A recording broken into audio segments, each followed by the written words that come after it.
Good morning students. आज हम 7th class में 7.2 प्रश्नावली पढ़ेंगे। त्रिभुजों की सर्वांग क्षमता। 7.2 प्रश्नावली के 3 तक सवाल कंप्लीट हो गए थे। चौथा सवाल देखिए, त्रिभुज ABC में कोण A 30 डिग्री है, कोण B 40 डिग्री है और कोण C बराबर 110 डिग्री। इसी तरह से त्रिभुज PQR में कोण P बराबर 30 डिग्री कोमा कोण Q 40 डिग्री और कोण R 110 डिग्री। अब यहाँ पे देखो सवाल यहाँ बन रहा है। एक विद्यार्थी कहता है कि AAA सर्वांग समता प्रतिबंध से त्रिभुज ABC सर्वांग सम त्रिभुज PQR है। ABC सर्वांग सम त्रिभुज PQR। क्या यह कथन सत्य है? नहीं, यह कथन असत्य होगा। क्योंकि देखो इसमें क्या पूछा गया है, क्या यह कथन सत्य है, क्यों या क्यों नहीं। तो सबसे पहले तो ये कथन असत्य है, क्योंकि त्रिभुज के दो त्रिभुजों में यदि तुलना करें तो उनके कोणों के आधार पर हम ये नहीं कह सकते कि वो सर्वांग सम होंगी। वहाँ हो भी सकते हैं और नहीं भी हो सकते। तो ये कथन असत्य हो जाएगा। ये सभी के लिए लागू नहीं होते, क्योंकि जैसे एक त्रिभुज बनाते हैं जिसमें A कोण 110 डिग्री का हो जाएगा। इस तरह से यहाँ पे A लगा देंगे 30 डिग्री, C लगा देंगे यहाँ पे 110 डिग्री और B लगा देंगे 40। त्रिभुज बन गया। उसके बाद में दूसरा त्रिभुज बनाते हैं।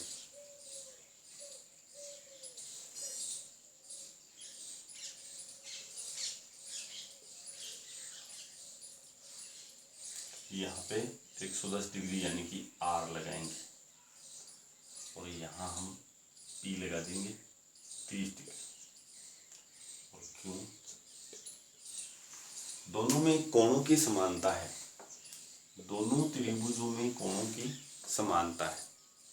ये देखिए 110 110 30 30 40 40। लेकिन AC बराबर PR है क्या? नहीं है। ये भुजा दोनों बराबर नहीं। तो सर्वांग समता में ये कंपल्सरी होता है कि उसमें एक भुजा अनिवार्य रूप से बराबर होनी चाहिए। यदि भुजा का उसमें जिक्र नहीं हुआ है तो वो सर्वांग सम कभी नहीं हो सकता। तो यहाँ पे विद्यार्थी का कथन त्रिभुज ABC सर्वांग सम त्रिभुज PQR असत्य होगा, क्योंकि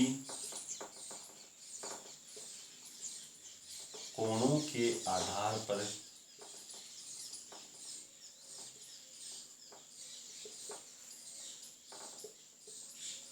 हम निश्चित रूप से यह नहीं कह सकते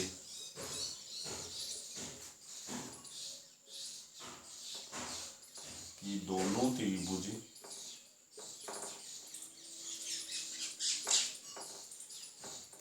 सर्वांग सम होंगे। यहाँ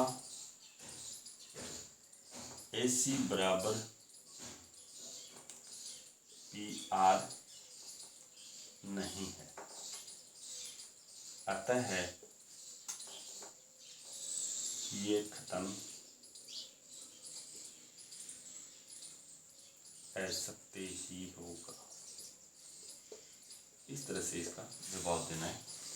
आपको ये दोनों रफ आकृति बनानी है जिसमें ये लगे कि कोण तो हमने ये बनाए हैं वो समान है, लेकिन साइड्स यानी भुजाएं इसकी समान नहीं है, तो विद्यार्थी का ये कथन रॉन्ग होगा। उसके बाद में अगला सवाल देखते हैं।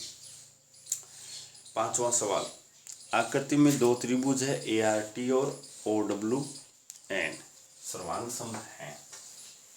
ये सवाल में दिया गया है, दोनों त्रिभुज सर्वांग सम है। देखिए 5वां सवाल, यहाँ पे दो त्रिभुज दिए हुए हैं ART और OWN।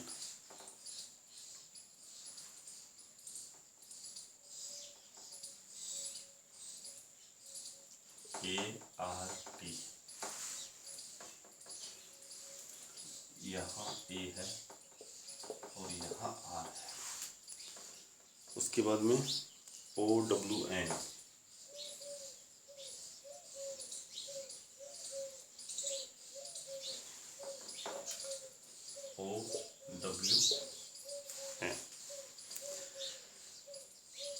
जिनके संगत भागों को अंकित किया गया है। अंकित कैसे किया गया है? जैसे ये कोण R है, इसके बराबर कोण है W, तो अभी तो कोण ही मिला है। उसके बाद में कोण A बराबर कोण है O, यहाँ भी ठीक है, कोण ही मिला है। अभी हम सर्वांग सम नहीं कह सकते इसको। उसके बाद में T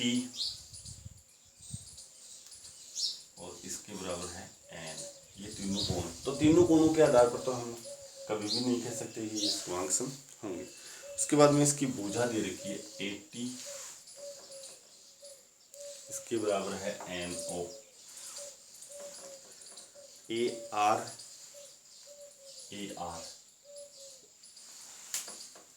इसके बराबर देखा है W। यहाँ पे क्या हम लिख सकते हैं त्रिभुज RAT क्वेश्चन मार्क? तो ध्यान से देखिए, हम त्रिभुज RAT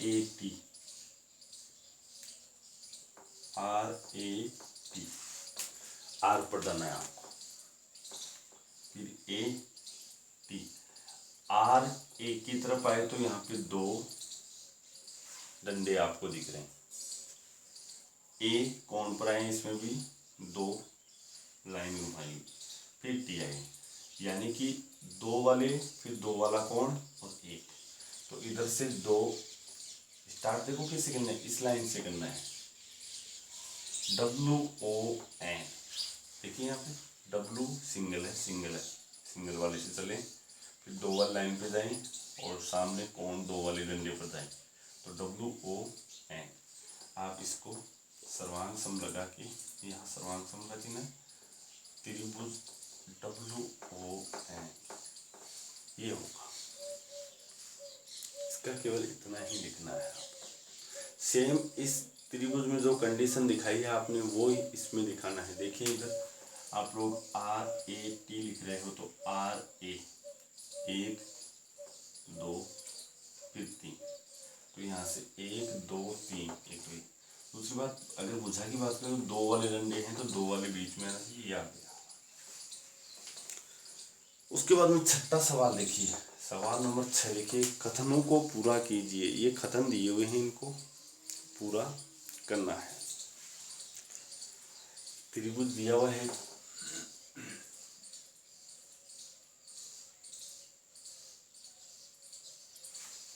इस तरह से, इसमें यहाँ BACT।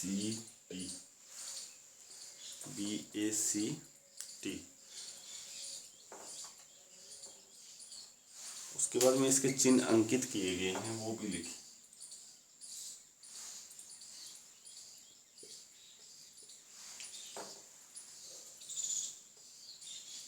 इस तरह से यहाँ चिन्ह, यहाँ 90 डिग्री का त्रिभुज BCA सर्वांग सम। अब आपको यहाँ पे बताना है कि इस त्रिभुज BCA के सर्वांग सम कौन सा त्रिभुज होगा।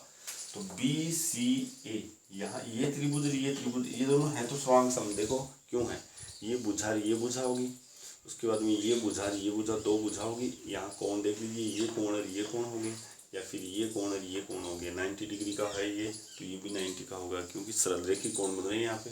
एक कोण 90 का है तो दूसरा भी 90 का होगा। BCA लिखा है, BCA। देखो तो कोण वाले से देखना, आप दो वाले कोण से स्टार्ट करना है, फिर दो वाली भुजा देखनी है, और फिर ये डॉट वाली देखनी है। तो यहाँ दो वाली कौन से, दो वाली डॉट वाली ये। तो आप यहाँ त्रिभुज BTA लिखोगे, BTA। इसमें यदि आपको इसमें सर्वांग सम प्रतिबंध पूछे तो क्या होगा वो देखिए। BCA में, BCA यहाँ से सबसे पहले आपने क्या मिला है, कोण है, कोण, फिर भुजा आ गई, फिर भुजा है। तो ASS का नियम इसमें लगेगा। नियम इसमें नहीं पूछा गया है। उसके बाद में इसमें दूसरा सवाल है, वो आप स्वयं करेंगे। ये सवाल आप स्वयं करेंगे, जैसे इस तरह से दे रखा है इसमें।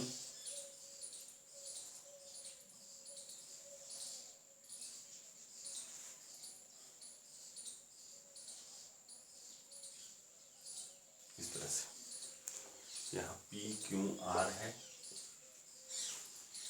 यहाँ पे S है और T है, फिर यहाँ दो डंडे, एक डॉट,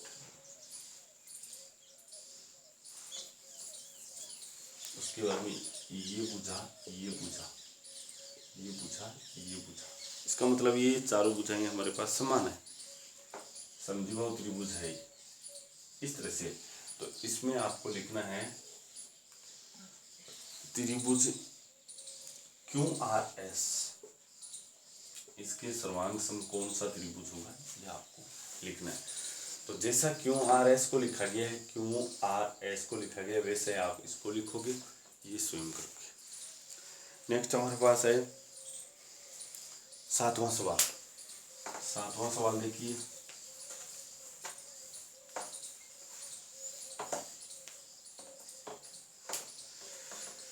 एक वर्गांकित शीट पर, वर्गांकित शीट हम ग्राफ को भी कह सकते हैं, जिस पर वर्ग अंकित होते हैं, इस तरह से होती है वर्गांकित शीट।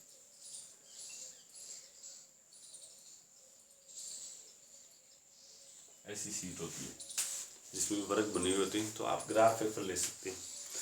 एक वर्गांकित शीट पर बराबर क्षेत्रफल वाले दो त्रिभुजों को इस प्रकार बनाइए कि त्रिभुज सर्वांग सम हो, त्रिभुज सर्वांग सम न हो। आप उनके परिमाप के बारे में क्या कह सकते हो। तो आपको यहाँ पे देखिए, यही लेते हैं, ये वर्गांकित शीट है, इसमें सर्वांग सम त्रिभुज हो तो इस तरह से बनाएंगे, बीच बीच इधर से खींचते हैं या इधर से खींचते हैं। नाम ABCD था। अब यहाँ पे देखो ABD, त्रिभुज ABD सर्वांग सम त्रिभुज। अब A से स्टार्ट किया तो एक के सामने C होगा, CDB हो जाएगा। ये तो हो गया पहला सर्वांग सम हो। उसके बाद में यहाँ पे इसका क्षेत्रफल आप निकाल सकते हो। जैसे क्षेत्रफल निकालेंगे तो एरिया, त्रिभुज ABD, एरिया यानी क्षेत्रफल होता है, और त्रिभुज ABD का बराबर 1/2 गुना आधार गुना ऊंचाई। 1/2 गुना आधार यहाँ पे ये रहेगा 1 2 3 4 इकाई है, तो 4 गुना ऊंचाई ये रहेगी 1 2 3 4, ये रहेगी नहीं यहाँ तक, तो 4, और ये हमारे पास आ जाएगा 8 वर्ग इकाई। ठीक है, इसमें कोई जरूरी नहीं है 8 या आपके, अगर आप छोटा वर्गांकित शीट ले रहे हो तो उसमें कम भी आ सकता है। लेकिन अब दूसरा निकालेंगे, तथा एरिया त्रिभुज CDB का बराबर वही 1/2 गुना आधार, आधार ये हो जाएगा या फिर ये हो जाएगा, तो वही 4 गुना 4 हो जाएगा। देखो आधार में भी 1 2 3 4 बॉक्स है, 1 2 3 4 बॉक्स है, यानी 4 4 इकाइयाँ हैं। 8 वर्ग इकाई। तो ये दोनों का एरिया बराबर है और दोनों त्रिभुज सर्वांग हो जाएंगे। अब आपको यहाँ पे सर्वांग सम नहीं हो ऐसे बनाना है, तब आपको यही सीट लेनी है। ऐसा ही एक चित्र बनाएंगे हम, ध्यान देना इसमें आप मर्जी का बना सकते हो, कोई जरूरी नहीं है ऐसे बनाए जैसा मैं बना रहा हूँ वैसे। ये है, तो जैसे एक तो आपने ये बना दिया, ABCD था, ABC इसको बना लेते हैं। और दूसरा त्रिभुज आप ये बना सकते हो, ये भी यहाँ हो जाएगा। दो त्रिभुज है, एक तो ABC, यहाँ त्रिभुज दोनों सर्वांग सम नहीं है। दूसरा सवाल हमसे पूछा है दोनों सर्वांग सम नहीं होने चाहिए। त्रिभुज ABC सर्वांग सम नहीं है, इसको काट दीजिए यहाँ से, सर्वांग सम नहीं है त्रिभुज ABD। कैसे? एरिया ABC का निकालेंगे, त्रिभुज ABC बराबर 1/2 गुना आधार, यहाँ पे क्या होगा ABC में आधार वही 4 और ऊंचाई भी 4, 4 गुना 4 हो जाएगा बराबर 8 वर्ग इकाई हो जाएगा इसका। अब इसका एरिया देखते हैं तथा एरिया त्रिभुज ABD, यहाँ पे देखना 1/2 गुना आधार इसका यहाँ से लेके यहाँ तक 4 हो जाएगा, गुना ऊंचाई यहाँ से 1 2 3 4, ये 8 वर्ग इकाई, 8 वर्ग इकाई है। दोनों के क्षेत्रफल बराबर आएंगे आगे, लेकिन ये दोनों त्रिभुज सर्वांग सम नहीं है। इस तरह से आपको दर्शाना है। दोनों का एरिया बराबर आएगा, यहाँ देखो 8 8 है, इसका भी 8 8 है, लेकिन ये दोनों सर्वांग सम नहीं है। इस तरह से आपको रफ आकृति बनानी है। उसके बाद 8वां सवाल देखिए, आकृति में एक सर्वांग सम भागों का एक अतिरिक्त युग्म बताइए जिसमें त्रिभुज ABC और PQR सर्वांग सम हो जाएं। आपने किस प्रतिबंध का प्रयोग किया है? इस सवाल को आप स्वयं करेंगे, अपने इच्छा अनुसार एक रफ आकृति बनाइए, दोनों समान हैं, और इसको सिद्ध करने के लिए आपको जो भी आपने प्रतिबंध यूज किया है, SSS का किया है या RHS का किया है या SAS का किया है, स्वयं करें। उसके बाद में एक 9वां सवाल है, अंतिम सवाल है इस प्रश्नावली का। उसके बाद में ये त्रिभुजों की सर्वांग समता अपना चैप्टर कंप्लीट हो जाएगा। तो 9वां सवाल देखिए, 8वां आप स्वयं कर लेंगे, जिसमें रफ आकृति बनानी है आपको 8वें में। 9वां सवाल देखिए, 9वें सवाल में देखिए, चर्चा कीजिए क्यों। देखो यहाँ पे ये दिया हुआ है, त्रिभुज ABC सर्वांग सम त्रिभुज FED है। देखिए अब यहाँ पे आकृति दी हुई है हमें, इस आकृति को ध्यान से देखना।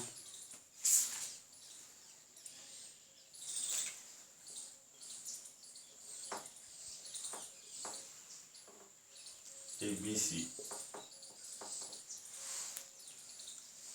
ये 90 डिग्री का एंगल है, और यहाँ ये कोण दिया हुआ है, और ये भुजा दी हुई है। उसके बाद में दूसरा इसमें दिया हुआ चित्र, वो देखिए,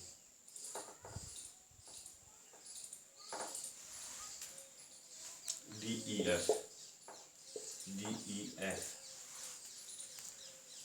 90 डिग्री है, ये एंगल